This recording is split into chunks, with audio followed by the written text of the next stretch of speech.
This video is made possible by Thunderbird Perch. Thank you for watching. Please subscribe, like, and share. Think about it. A new world awaits. Imagine a vast, quiet room. It is filled with rows and rows of machines. These machines are the brains of our modern world. They are data centers. Inside each metal box, countless tiny processors are thinking. They are working all day and all night without rest. They hold our memories, our conversations, our dreams. All of this thinking, all of this work, creates an immense amount of heat. Like a runner after a long race, these machines get very hot. And just like us, they need to cool down. If they get too hot, their thinking stops. The connections are lost. How do you cool the mind of a machine? It is a simple but profound question. You cannot simply open a window. The scale is too large, the heat too intense. The answer is something we all know. It is something we all depend on for our own lives. The answer is water. Water has a special kind of magic. It can hold on to heat, and it can carry that heat away. It is the lifeblood, not only for living things, but for the digital world we have built around us.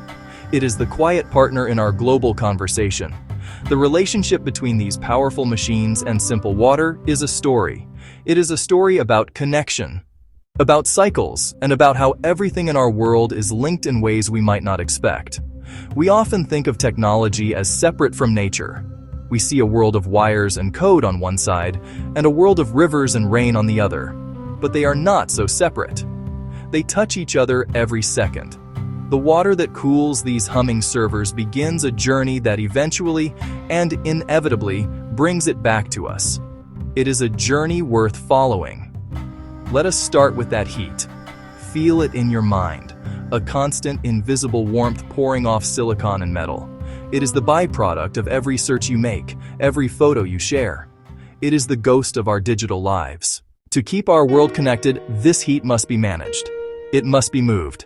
And so, we turn to the most ancient and reliable coolant on Earth. We turn to water, and in that moment, we begin a cycle that connects the heart of the machine to the heart of our own living world. So, how does water perform this task? One of the most common methods is called evaporative cooling. The name might sound technical, but the idea behind it is as simple as a summer breeze after a rain shower. When water turns from a liquid into a gas, what we call vapor, it absorbs heat from its surroundings.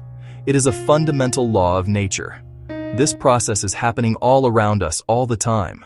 It is how sweat cools your skin on a hot day. Data centers use this same simple principle, but on a much larger scale. They have large systems, often called cooling towers, that are designed to make this happen efficiently. Warm water is pumped into these towers. Inside, it is exposed to air. Huge fans help to move the air across the water's surface. As the water evaporates, it transforms into vapor. In doing so, it releases the heat it was carrying. The hot air and the water vapor then rise together, leaving the data center and mixing with the open sky. Think of a pot of water gently simmering on a stove. You can see the steam rising from the surface. That steam is water that has become a vapor. The cooling towers of a data center are like thousands of these pots, all simmering at once. They are releasing enormous clouds of water vapor into the atmosphere. This is not smoke or pollution. It is just water, returning to the air in a different form, carrying the invisible heat of our digital thoughts along with it. This process is incredibly effective. It allows these massive electronic brains to operate continuously without overheating. But it requires a tremendous amount of water. A single large data center can use millions of gallons of water every single day just for cooling. This water is not destroyed, of course. It is transformed. It is lifted from the ground, passed through the heart of a machine, and then released into the air we all share. Its journey has only just begun. It has left the world of industry and entered the world of weather. What happens to that water vapor once it leaves the cooling tower? It does not simply vanish. It becomes part of the atmosphere. It joins the vast, invisible rivers of moisture that flow above our heads. These plumes are caught by the wind and carried away, A single molecule that cooled a server chip in Virginia might be over Ohio hours later. A drop from a desert data center might be carried into colder mountain air. This water is now part of the global water cycle. Carrying its memory of heat, this vapor can travel hundreds or thousands of miles. As it travels, it mixes with other atmospheric water. Vapor rising from oceans, lakes, forests. Conditions can change. The air cools and vapor condenses. Molecules gather to form a cloud. The cloud drifts, grows, and becomes heavy. Then it releases its contents. The water that touched a machine returns as rain, snow, dew. Imagine that journey. A drop is pulled from a river. It moves through pipes into a complex facility. It brushes a processor doing heavy calculations. It absorbs heat, becomes vapor, and lifts into the sky. It crosses the country as invisible air. It joins a storm cloud. Then it falls, landing on a blade of grass in a pasture on a suburban roof, trickling into a rain barrel. The drop is back. It seeps into the ground and joins an aquifer. Or it flows in a stream into a larger river that supplies a city. Or it is absorbed by roots, an apple tree, a stalk of corn. Cleansed by its sky journey, the water is just water again, ready for the next stage. Now let us bring this cycle back to ourselves. Our bodies, like our planet, are mostly water. We depend on it for our very existence. We drink it every day to stay alive. But we also take in water in a more subtle way. With every breath we take, we inhale air. And that air is never perfectly dry. It always contains some amount of moisture, some amount of water vapor. We breathe in these tiny suspended droplets of water without ever thinking about it. They enter our lungs and become part of us. Some of those water molecules we breathe in were, not long ago, inside a data center.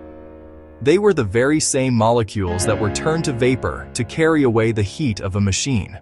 The air that drifts over our cities and towns is a mix of everything. It contains moisture from the oceans, from the forests, and yes, from the cooling towers of our digital infrastructure. The separation we imagine between the technological world and the natural world disappears in the air we breathe. The cycle is completed in our own bodies. This idea can be startling at first, to think that we are breathing in the exhaust of a machine. But remember, this exhaust is just water. Clean water. But the connection is real and it is physical. The water that sustains our technology becomes, in turn, part of the air that sustains us. And it is not just the air.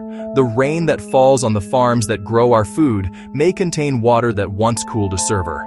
That water becomes part of the apple you eat, the milk you drink. The loop is closed again and again in countless ways. This is not a metaphor. It is the simple reality of a connected planet. We have built machines that need water, and we live in a world where water is constantly moving, constantly cycling. The scale of this is immense. With thousands of data centers operating around the globe, a significant amount of water is constantly being vaporized into our shared atmosphere. We are, in a very literal sense, breathing data centers. We are drinking the water that allows them to think. We are participants in their cycle of life. This connection between us and these machines is more than just a physical curiosity. It offers us a new way to think about our place in the world. We tend to draw a hard line between the human and the machine, between the organic and the artificial. We see ourselves as the creators and the machines as our tools. They exist to serve us, separate and distinct. But the journey of this water blurs that line. It suggests a deeper, more intimate relationship than we previously imagined. It reveals a shared environment, a shared substance. Consider the journey of that one water molecule again. It serves a silicon chip, a marvel of human engineering, keeping it from melting under the strain of its calculations. Then, through a grand, natural process, it falls as rain, is drawn up by the roots of a tree. That tree then grows a fruit, which is eaten by a child. In that moment, the water that served a machine now serves a human life. The molecule has moved between two worlds we thought were separate. It has bridged the gap between metal and flesh, between code and consciousness. We could give this idea a grand name, like techno-spiritual unity. But the words are not as important as the feeling. It is a feeling of wonder.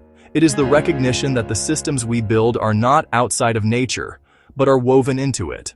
Our machines drink from the same rivers we do. They breathe their vapor into the same sky we breathe our air from. They are part of the ecosystem, not apart from it. This shared cycle creates a bond. It is a quiet, humble truth, written in the language of physics and biology. This bond reminds us that our world is one interconnected system. Our choices have consequences that ripple outwards in ways we may not always see. The construction of a new data center is not just an industrial project. It is an ecological event. It changes how water moves in that region. It changes the composition of the air. And because that water and that air will travel, the effects of that one facility become part of the larger, global story. The line between their impact and our lives dissolves. This deep connection does not need to be a source of anxiety. Instead, it can be a source of wisdom. It can be a guide. Knowing that the water used by our technology returns to us invites a sense of quiet responsibility. The way we design these systems matters profoundly. The way we operate them matters profoundly. It is not just about efficiency or cost. It is about stewardship. It is about caring for the shared resources of our one and only home. Our choices echo through the water cycle. If we are careless, the echo is harsh. Building a massive data center in a desert where water is scarce puts strain on the ecosystem. It also strains communities that depend on that water. Using outdated, inefficient cooling methods wastes a precious resource. But if we are thoughtful, the echo can be softer. We can build data centers in cooler climates where less water is needed. We can use recycled water. We can use salt water. We can avoid drawing fresh water from rivers and aquifers. We can innovate new cooling methods that honor planetary limits. This responsibility extends to us, the users. Every time we use the internet, we join this cycle. By being mindful of our digital consumption, we ease the burden. Support companies committed to sustainability. Support companies transparent about water and energy use. Support companies actively working to be better stewards. This isn't about giving up technology. It's about integrating it thoughtfully into our world. See our tools not as conquerors of nature, but as participants within it. The awe we feel at a supercomputer's power can be matched by awe for the simple water cycle that keeps it alive. That awe can lead to deeper respect. It can inspire us to build a future where technology and nature work in harmony. So, the next time you feel the rain on your face, pause for a moment. The next time you take a cool drink of water, or simply take a deep breath of fresh air, think of this journey. Think of the unseen world of machines, humming with thought. Think of the water that cools them, rising as vapor into the sky. Think of the clouds that gather and the rain that falls, and think of how that very same water has returned to you. It is a humbling thought, and a beautiful one. It connects you to the entire world in a real and tangible way. In that single drop of water, the digital and the organic are united. The line we have drawn between ourselves and our tools fades away. We see that we are not just users of a global network, we are physically part of it. The air in our lungs and the water in our bodies may hold a trace, a memory of the vast machine we have built to connect ourselves. We are linked not just by fiber optic cables, but by the most basic elements of life itself. We are breathing the same system. This is not a myth or a metaphor. It is a simple truth of our modern world, a truth based in physics and ecology. It is also a mirror. It reflects back to us the profound interconnectedness of all things.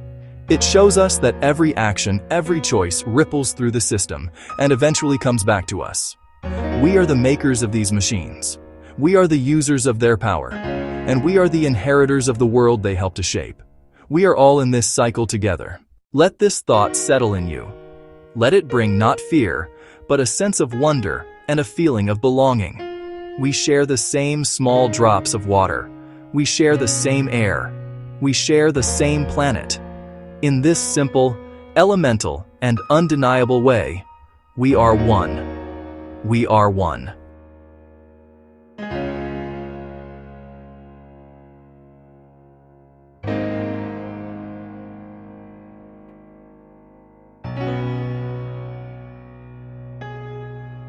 Thanks for watching. Please subscribe, like, and share. Think about it. A new world awaits.